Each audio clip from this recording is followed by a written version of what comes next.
Hello friends, என்னோட பேர் Hemamalini. Welcome to Malini's dhaba.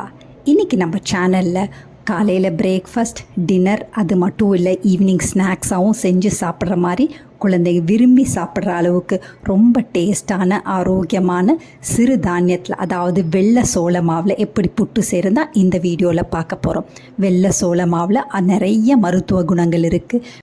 வெள்ளை சோள மாவில் அதிக அளவு மெக்னீஷியம், பொட்டாசியம், ஃபாஸ்பரஸ், ஃபைபர்னு அதிக அளவு இருக்குது. இந்த மாதிரி ஆரோக்கியமான உணவை காலையில் செஞ்சு சாப்பிட்டிங்கன்னா ரொம்ப ஆரோக்கியமாக இருக்கலாம். வீடியோவுக்கு போகிறதுக்கு முதல்ல இது வரைக்கும் நம்ம சேனலை சப்ஸ்கிரைப் பண்ணாமல் இருந்தால் மறக்காமல் சப்ஸ்கிரைப் பண்ணி வச்சுட்டு பக்கத்தில் இருக்க பெல் பட்டனையும் ப்ரெஸ் பண்ணி வச்சுக்கோங்க. அப்போ தான் நான் போடுற வீடியோஸ் உங்களுக்கு நோட்டிஃபிகேஷன் வரும்.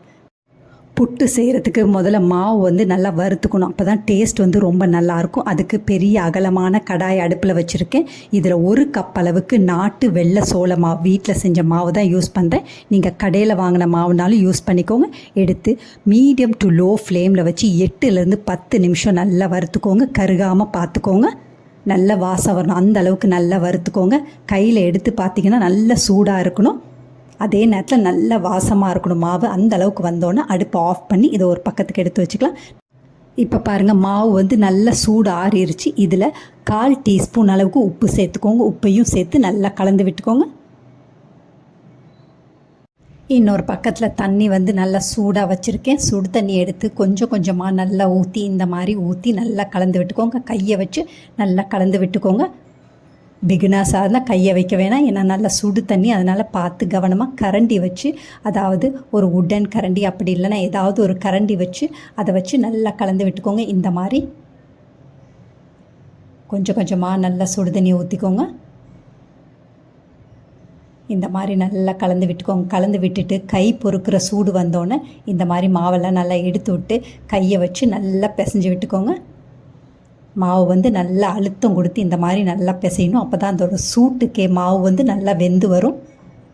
இப்போ பாருங்கள், உங்களுக்கு பார்த்தாவே தெரியும் எல்லா மாவும் நல்லா வெந்து வந்திருக்கு. அந்த சூட்டுக்கே மாவு நல்லா வெந்து வந்திருக்கு.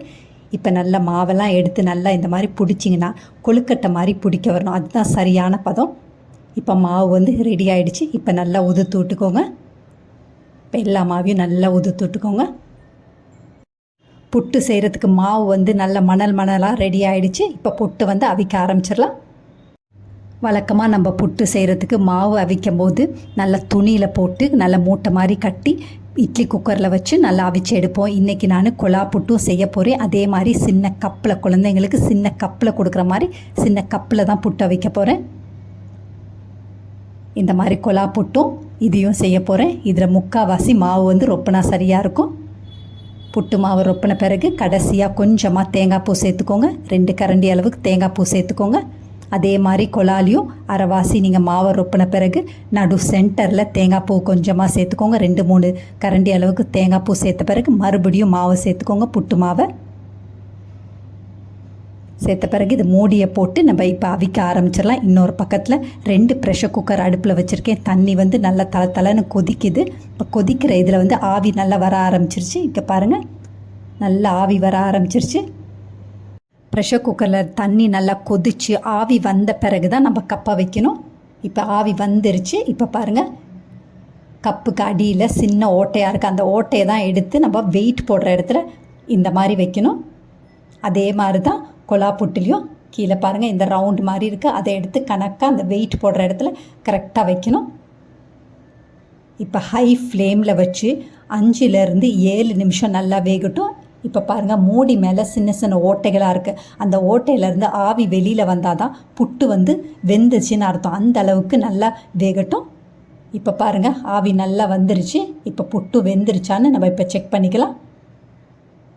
புட்டை கொஞ்சம் எடுத்து பார்த்தீங்கன்னா கையில் வச்சு நல்லா உருட்டினீங்கன்னா நல்லா உருண்டு வரும். பிசு பிசுன்னு ஒட்டாமல் இருக்கும். இப்போ பாருங்கள், இந்த மாதிரி நல்லா உருண்டு வரணும். இதே மாதிரி கொலா புட்டுலேயும் உள்ள புட்டு வெந்துருச்சான்னு பார்த்து செக் பண்ணிவிட்டு நம்ம அடுப்புலேருந்து எடுத்துடலாம். குழாயில் உள்ள புட்டை எடுக்கிறதுக்கு குழாய் வாங்கும் போதே ஒரு குச்சி மாதிரி ஒன்று கொடுப்பாங்க. அதை வச்சு லேசாக அந்த ஓட்டையில் லேசாக அழுத்தம் கொடுத்திங்கன்னா புட்டு நல்லா உடையாமல் இந்த மாதிரி வரும். இதே மாதிரி சின்ன கப்பில் உள்ள புட்டையும் நம்ம ஒரு தட்டுக்கு மாற்றிக்கலாம். சோள மாவில் அதிக அளவு நார் சத்து இருக்குது. அதனால மலச்சிக்கல் பிரச்சனை உள்ளவங்க அடிக்கடி இதை உணவாக எடுத்துக்கணும். அது மட்டும் இல்லை, சர்க்கரை நோயாளிகளுக்கும் இது ஒரு அருமையான மருந்து. சுகர் லெவலை வந்து நல்லா கண்ட்ரோலாக வச்சுருக்க உதவி செய்யுது. கொலஸ்ட்ராலையும் நல்லா கண்ட்ரோலாக வச்சுருக்க உதவி செய்யும். எலும்புகள் வந்து நல்ல உறுதியாக இருக்கவும், நம்ம இருதயம் வந்து நல்ல ஆரோக்கியமாக இருக்கிறதுக்கும் இந்த மாதிரி காலையில் சிறுதானியத்தில் உணவை சாப்பிட்டு பழகிட்டா ரொம்ப ஆரோக்கியமாக வாழலாம். குழந்தைகளாக இருந்தால் புட்டுக்கு நல்ல கருப்பட்டியும் செவ்வாழையும் கொடுத்திங்கன்னா ரொம்ப டேஸ்ட்டாக இருக்கும். அதோட ரொம்ப ஆரோக்கியமானது. இதே மாதிரி அளவுகளோடு நீங்களும் இந்த புட்டை செஞ்சு பார்த்துட்டு எப்படி இருக்குன்னு கமெண்ட் பண்ணுங்கள். பிடிச்சிருந்தா இந்த ரெசிபியை உங்கள் ஃபேமிலி ஃப்ரெண்ட்ஸோட ஷேர் பண்ணுங்கள், லைக் பண்ணுங்கள், சேவ் பண்ணி வச்சுக்கோங்க. இந்த மாதிரி ஆரோக்கியமான ரெசிபிஸ் வேணும்னாலும் மறக்காமல் நம்ம சேனலை சப்ஸ்கிரைப் பண்ணி வச்சுக்கோங்க. தேங்க்ஸ் ஃபார் வாட்சிங் ஃப்ரெண்ட்ஸ்.